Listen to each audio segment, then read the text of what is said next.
Recent trends in Indian banking.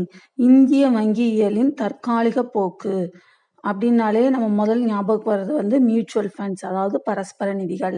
பரஸ்பர நிதினா நம்ம ஞாபகத்துக்கு வர்றது யூடிஐ ஞாபகம் வச்சுக்குவோம். அப்படின்னா என்ன அப்படின்னு பார்த்தீங்கன்னா, பல முதலீட்டாளரிடமிருந்து பெறப்பட்ட நிதிகளை கூட்டாக நிர்வகிக்கும் நிறுவனங்களே பரஸ்பர நிதிகள் என அழைக்கப்படுகின்றன. இவ்விதமாக பல முதலீட்டாளரிடமிருந்து சிறிய அளவில் பெறப்பட்ட நிதிகளை ஒன்று திரட்டி இந்நிறுவனங்கள் பலதரப்பட்ட கழக ஈடுகளில் முதலீடு செய்கின்றன.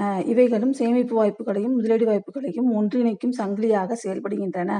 அதாவது இந்த மியூச்சுவல் ஃபண்டு அப்படின்னா என்ன பண்றாங்கன்னா, நிறையா இன்வெஸ்டர்ஸ் நிறைய பேர்கிட்ட இருந்து, இப்போ ஒரு 5 பேர் இருக்கிறாங்க அப்படின்னா, அவங்ககிட்ட ஆளுக்கு ஒரு 500 ரூபாய் வாங்குறாங்கன்னு வச்சுக்கோங்க. ஆளுக்கு 500 ரூபாய் வாங்கி 2500 ரூபாய் ஆகும். அதை வந்து மியூச்சுவல் ஃபண்டில் இன்வெஸ்ட் பண்ணுறது.